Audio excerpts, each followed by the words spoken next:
All right, so this story goes back to 2005, 2006-ish. It was a Saturday night and I'm 16 years old. So of course, you know, I'm living it up by babysitting. I didn't really go to a lot of parties in high school, so most of my weekends were just spent getting paid to watch kids. You know, it was family, friends, neighbors, neighbors of family, friends of neighbors. I was everywhere. I was cleaning up. I was just raking in the money. And I don't mean to brag, but I think it's because I was good at it. Oh, you're good at babysitting? What does that even mean? I will tell you what it means. 2 reasons. 1, kids have this amazing ability to not give a shit about what anyone thinks about them, and for me, it's just so easy to get swept up in that. And then it just becomes legitimately fun when you let yourself be dumb and silly and talk in weird voices and do all the kid stuff you forget about. Then the kids start having more fun, aka they're more likely to listen to you because you've infiltrated the way they communicate. Now, reason number 2, which is arguably the more important reason, I always get the parent tasks done. Make sure everyone eats dinner, no one has a meltdown, everyone's in bed by 10 p.m., whatever it is. Basically maintain order. I like to think I've seen it all until this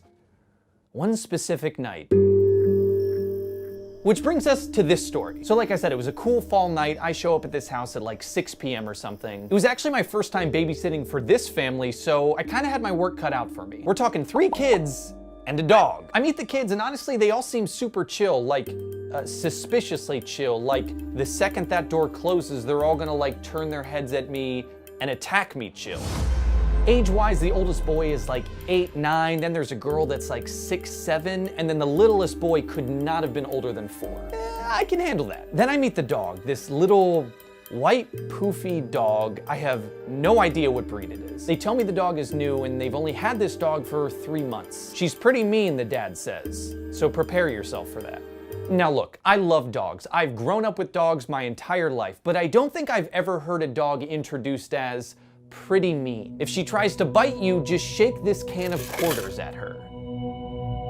Okay, I get the rest of the info I'll need for the night. They ordered pizza, it'll be there in an hour, everyone can watch TV, in bed by 10:30, they'll be home at midnight, whatever. Overall, this seems pretty by the books. And eventually the parents leave and the night has begun. I'm sure anyone watching this who has babysat before is all too familiar with that awkward moment when the night starts. The kids are definitely thinking, who is this tall weirdo in my house? And I'm just thinking, please don't let this night spiral out of control. But turns out, those chill vibes I was getting were in fact very real chill vibes. The little girl starts coloring at the kitchen table, the 2 boys ask if I want to play video games, and the dog is just, I don't know what other word to use besides lurking. An hour or 2 goes by, the kids are perfectly nice to me, they're perfectly nice to each other. The pizza comes, everyone eats, no one makes a mess. Then the oldest boy suggests that we should all watch the SpongeBob movie. So of course I'm like, I don't want to watch the SpongeBob movie. I want to watch the SpongeBob movie twice. Sorry if that scared anyone watching, I can assure you that I love SpongeBob very much. We watch the movie, we all have ice cream. I honestly forget that I'm even babysitting. I'm just having like a delightful evening and there just so happens to be 3 children and a pretty mean dog with me. So it's nearing 10:30, and we're almost at the point where you have to have the conversation of, it's time to go to bed. They all voluntarily put themselves to bed. What is happening? Yeah, I know, I don't know. And sure enough, they all put on their pajamas, brush their teeth, head into their bedrooms, and go to sleep. We're independent, you're not even babysitting us. At this point, I'd feel bad accepting any money from the parents. Like, what am I even doing here? I don't know, I'll just go downstairs and watch TV until the parents get home. Okay, now you're absolutely thinking, cool story, nice tale. You babysat nice children, please relax. So there I am just sitting on the couch, flipping through channels, texting friends, when the little dog enters the room. Now, if this dog could talk, it absolutely would have said, hey, it's a nice night, isn't it? It'd be a real shame if someone were to come in here and f everything up. I try my best to not make any eye contact. As a dog lover, I'm really conflicted. I want to pet the dog, but the dog has been introduced as pretty mean. I decide it's not worth the risk and I just keep my eyes glued to Iron Chef on the TV. But then something catches my peripheral vision and it's this goddamn dog. It's just laying on its back at my feet. What? I'm not supposed to pet this dog now? I look down and it's just staring back up at me. I reach down, immediately flips over, tries to bite my hand, and runs away. I knew it. I knew it. God damn it, why do I love dogs so much? Lesson learned, this dog is in fact pretty mean. Oh, cool, you got bit by a dog. Good story. No, that's not the story. You need to calm down. The best part's still coming. So I'm still on the couch, still watching Iron Chef, this time with a can of quarters in my hand. At this point, it's maybe 11:30. The parents are gonna be home soon. I probably should go upstairs, turn off any TVs that were left on, turn some lights off, shut down the house, just nighttime stuff. I poke my head into the oldest boy's room. He's passed out, TV's off, lights off, check. I peek into the girl's room. She's asleep, lights off, check. Finally, I check the youngest boy's room. The lights are on, and he's not in his bed. I have a little glimmer of panic. Just relax. I'm sure he's in the other bed that's in the oldest boy's room. So I check that room and he isn't there either. Okay. I pick up the pace and dart over to their parents' room and he's not in there. Oh God. At this point, my heart is really starting to pound. Please don't yell at me for this next part. You know what I do? I go back downstairs and watch TV. I know, but in my head I'm thinking he's gotta be somewhere in this house. Everything's fine. I sit there for probably 2 minutes. I should find this kid. So again, I head upstairs. I felt like I was going crazy. I'm flipping all the lights on just to make sure I wasn't missing something. We were playing video games in the basement. Maybe he went to sleep down there. I wasn't gonna rule anything out at this point. He's not in the basement. I go back to the couch. My brain is spiraling. What am I supposed to do? Call the parents and be like, hey, one of the kids is missing. I don't want to freak them out. Do I call my parents and ask them to come help me? No, that doesn't make any sense either. Calling anyone would have involved telling them what is going on, and it was too scary. I couldn't do it. Where is this little boy? Now I'm checking under beds, in closets, in bathrooms, literally everywhere. And obviously those things don't make sense, but he wasn't anywhere else. I turned the outside lights on to check the backyard, making sure a child wasn't squeezing in a midnight jungle gym session. I was so paralyzed with fear, so unsure of what was going on that, and I'm not joking when I say this, I debated waiting for the parents to get home and just acting like everything was fine. Oh, right, the payment. I'm actually gonna give you a 30% discount because I know we started with 3 kids and we've only got 2 now, so I know that's bad. I obviously ruled that out, but I needed to figure something out because this was getting terrifying. I turn on every light I can find. I'm looking behind couches, under tables. At a certain point, it was time to call their parents. Was he taken from his room without me knowing? There's no way someone could have gotten into the house, but that was becoming the only explanation. I'm pacing around and I just feel sick to my stomach. I walk by the dining room and the dog is laying there on her back, staring at me. Not a good time. My phone is in my hand. This is the worst thing that could have happened. This little boy is gone. How did everything go so well and just 180 to this? I wander into the parents' bedroom, just dumbfounded, and I sit down on their bed. This is bigger than me messing up. Someone could be in danger, and I need to grow up right now. Suddenly, there's movement under the covers. It scares the absolute shit out of me, and I whip the comforter back. There he is. Sound asleep under the thickest blanket I have ever seen. Every time I had looked in the parents' bedroom, that bed looked completely undisturbed. And when you cover a toddler with a giant blanket, to the naked eye, it looks like nothing is out of the ordinary. I exhaled this sigh of relief that is just unimaginable. And I'm sorry if this story is anticlimactic in that sense, but it's the truth. I was 100% convinced this boy was gone and that I had lost someone's child. And just like that, he was simply sleeping in his parents' bed. So I scoop him up and put him back in his own bed. So I head downstairs to the kitchen, sit down, and just breathe. There's a small lick on my hand. I look down and, of course, the pretty mean dog has returned once again. Instinctually, I reach down, and before I can remember to pull away, she nuzzles her head into my hand. It's like she knew that I was on the verge of a full mental breakdown. The parents eventually get home. I smile, tell them everyone was well behaved, and walk out the front door. As I'm headed down the driveway, I remember that I completely forgot to collect the money. So I turn back towards the house, but I see the little dog in the window just staring at me, unblinking. You know what? I don't even want the $60. I just want to go home. And that's exactly what I did. I used to babysit a lot in high school to earn some extra money and over the summers, but this was my very first job in college. It was my very first time babysitting for one of my professor's kids, and he had 3 kids.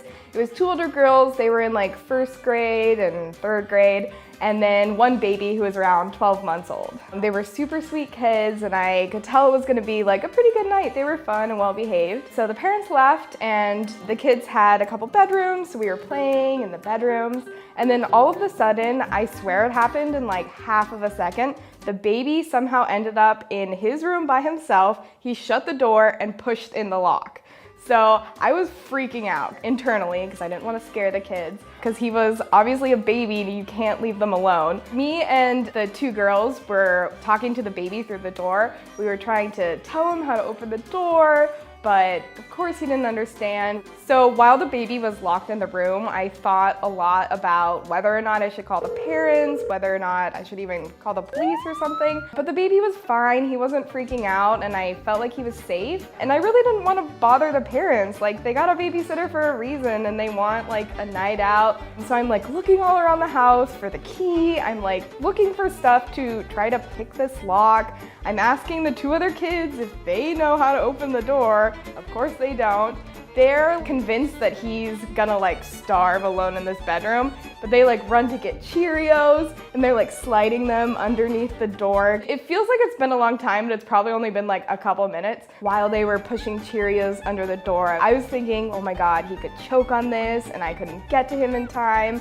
And even if I called the police, they still wouldn't be able to get here in time. So I was freaking out, like just picturing like the worst case scenario.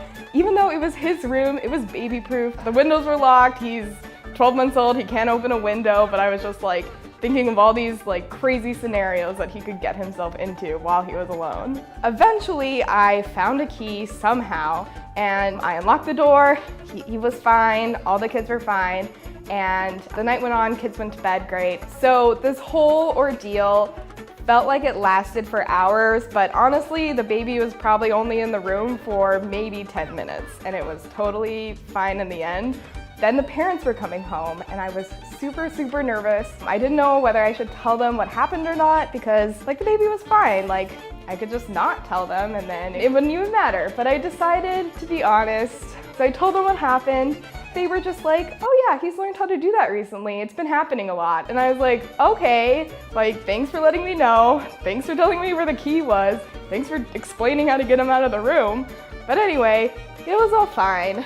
However, they never asked me to babysit again. So that was the end of that job.